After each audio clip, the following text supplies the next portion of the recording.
We do. I heard you like mudkips. We love mudkips. That's how we take care of the trolls at Comic-Con. What's up, guys? Hi. Hi. Hi. Hi, I'm Alex. Is this too close, Mike? Is this too close? No, well, you're within the range. When is it red spike? I want a red spike, Mike. No. Moist. Anyways. Wet.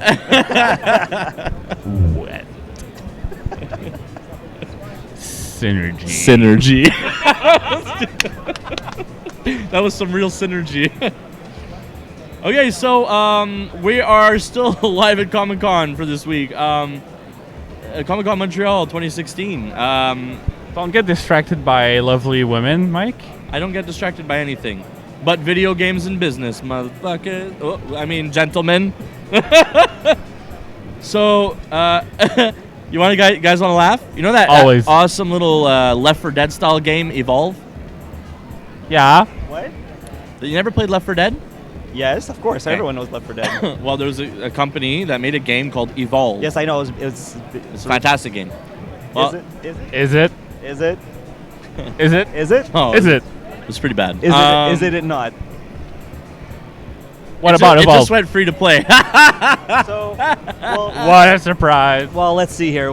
Mike, so for those who don't know this, why would a game that starts off on a monetary basis go free to play? Because it sucks and it lost all of its player base. What he said. So, thanks, Mike.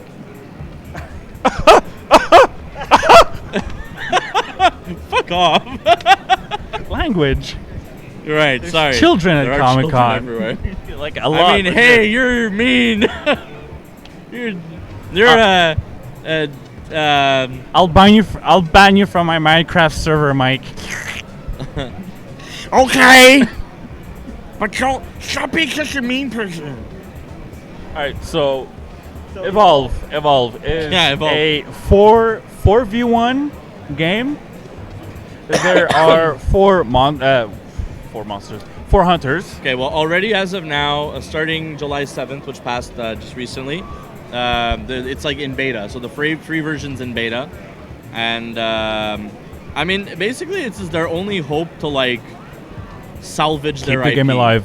because it was a complete disaster otherwise. I remember that game having like 6 different types of pre-order Yes. and never like a clear explanation of which pre-order did what.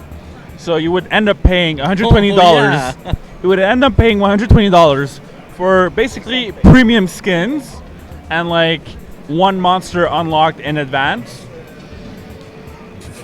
You know And what- then you know what the general, this is the worst part. You would have another $120 pre-order package with different skins and a different monster unlocked or something along those lines. It was crap. Do you know what the general consensus is online?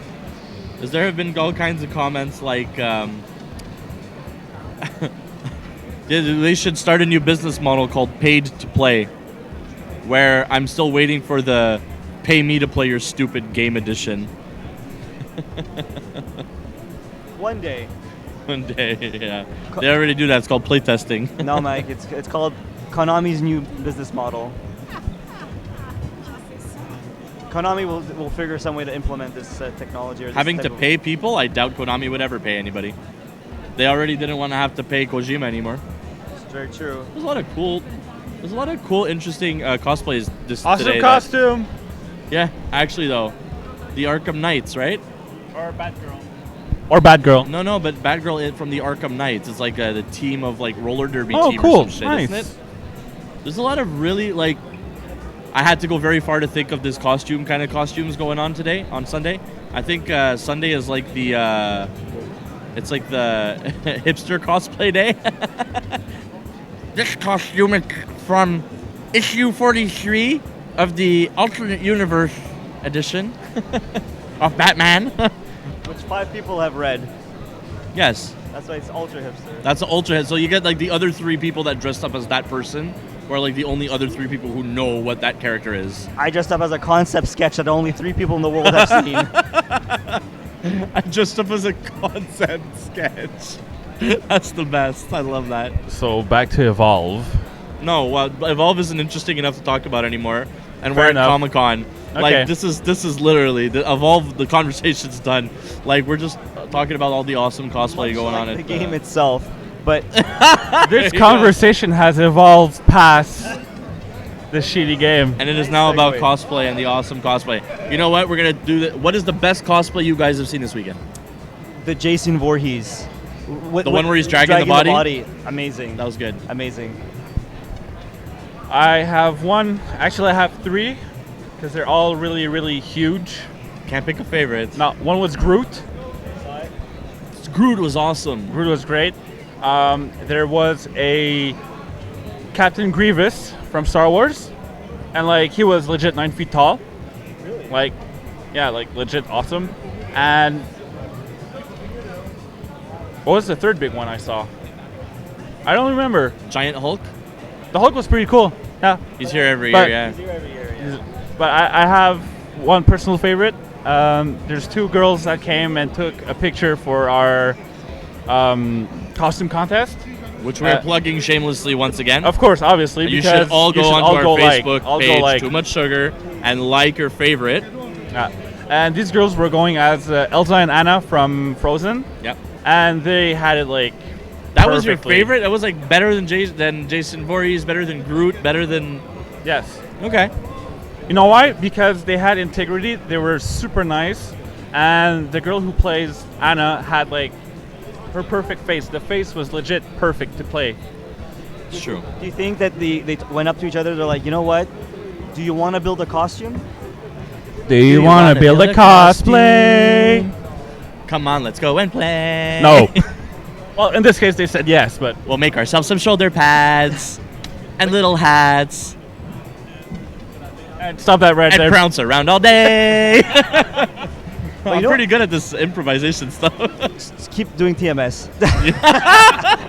Stick to my weekend job. Do your weekend job, Mike. No, but you know what I would like to see, honestly? Because obviously, I mean, the Montreal Comic Con has come a long way since its Oh, 100%. humble roots. Fantastic. However, I would love to see it on the level of, you know, like the San Diego Comic Con, or I think New York has a Comic Con too, if I'm not mistaken. San Diego Comic-Con was the original Original, Comic-Con, okay? It's really hard to say I wanted to get to the level of that when you need to have the support to get to that. Now, the original Comic-Con in Montreal, Montreal Comic-Con, started at a significantly lower... It started at a significantly smaller venue, and we've already moved to, I think, the biggest possible venue in Montreal. Yeah. If it gets any bigger than this, I really have no idea how it would be managed. It has to change places because They have to yesterday, build a new place. Saturday, without kidding, at Palais des Congrès, was like one of the biggest like open air, well, closed air but open like area. Yeah, and they're using all And the floors too. They're using all the floors too, which is like it's on 5 floors, if not more. Oh, 5 floors, 5 floors. Well, there are 5 floors, but in reality, there's like actually 3 floors. Yeah, but 3 floors, Floors of 2, 5, a and pretty 7, big I think. complex. And Saturday they were forced to close the doors because it was at maximum capacity. We're talking over 50,000 people. Yep. Yeah, that's right. So so that means it's not the number of people that we have to manage, but the content within Comic Con that would have to improve. So Well, I mean, and- that's all about who signs up to come, right? I True. mean, that's not really under Comic-Con's control. True, but how? Okay, so what I was getting at basically was the costumes that you see at like at Comic Con, at BlizzCon. Like we see some people doing some cosplays, some fantastic, phenomenal cosplays, right? Like the level of detail is like on artisan level. Yeah. So I've seen a few of them here too. There's a couple here too, man. There were some freaking impressive ones. But I saw somebody with like this crazy mask and like a bat, like, kind of like a bird person. I'm not entirely sure what they were cosplaying as, but wow, it was fantastic. Like, But we need more of that. We need more people, you know. I appreciate that the Well, their free we have time. Jessica Negri and Yaya Han who are also here this year. Yes. You know, we have and Fake Nerd Boy, Jessica Negri's boyfriend. Those are 3 probably hands down some of the best cosplayers on the planet. Well, the most well known for sure. Jessica Negri makes all of her own costumes, and so does Yeah. her boyfriend. Yes, yes. Like they are legit. They make some seriously sick costumes. But these are professional cosplayers. These are people that Sure. no, but I mean, they're professional cosplayers. They have photoshopping abilities that you know they touch up their photos at the end of their stuff. Sure. I'm talking more like amateur, cosplaying, but just Right. brought to a next level. A lot of people come in with spandex, and it's just like a printed image on spandex. That's that's for the casual cosplayer. You might not have seen enough cosplay, I think, in Comic-Con this year, man. There was a lot. Well, you missed Saturday too, so. I did miss Saturday. You did miss Saturday. But You I'm, missed a but, lot but I'm also yesterday. referring to like my previous experiences at Comic-Con also. So I haven't seen as many on par. Like I saw what was it last year? I saw one of the characters from League of Legends, the Angel. I forget her name. Yes. Tyrael? No, League of Legends. League of Legends, dude. Tyrael. I like the wings. Kale. There we go. And the wings open, though. Ye- like, yes. The thing is with cosplay like that is so much time and money that anybody who does not have a lot of experience cannot pull off something that big. Yeah. But I agree on it's more like there's a Master Roche over there and he has it like hands down. It's really fucking Super awesome. simple. That is super It's simple. super simple. But things where like you have to, the wings come up or like anything with like multiple pieces. Let's say power armor in Fallout. That would is take a like lot of next level stuff that you have to work on for hours and hours. You had the How mu- 501st Infantry Unit from Star Wars that's here. So you have Vader, you had all of his commanding officers, you had like the Stormtroopers, you had Kylo Ren, but like some legit. But these are like it's like a troop of cosplayers. But I think the cosplaying is an integral part of the Comic-Con experience. 100%. And a lot of the people that, like I've spoken to people saying, oh, you should come to Comic-Con. It's not really my scene, it's not my thing. And I started sending them pictures of like the cosplayers and stuff. They're like, yo, people like this are actually coming to Comic-Con? Yeah, 100%. And I'm like, yeah, the people actually put this much time and effort into their costumes, and it's phenomenal to see live. And you're like, wow, okay, maybe I'll come next year. Like, it's one thing to be here and to see it live because we're like in that environment. We love that stuff. Yeah. For a person that's a Comic-Con, non-geek kind of person, like this is what's bringing them into this world, right? Yeah. So I think we need more of that to integrate, the mainstream that I is agree. not for that kind I of agree. thing. Perfect example, my girlfriend. Never been to any kind of convention for anything. Came to Comic-Con. You know what she told me yesterday? I can't wait to come to next year's Comic-Con. She was able to, like, her inner geek is starting to blossom into a beautiful geek flower. Yeah.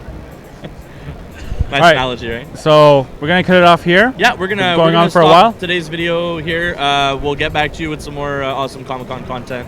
Yep. Tomorrow. So as I've mentioned before, go on our Facebook, like the cosplay you like the most, and thanks for watching, guys. Have a good one.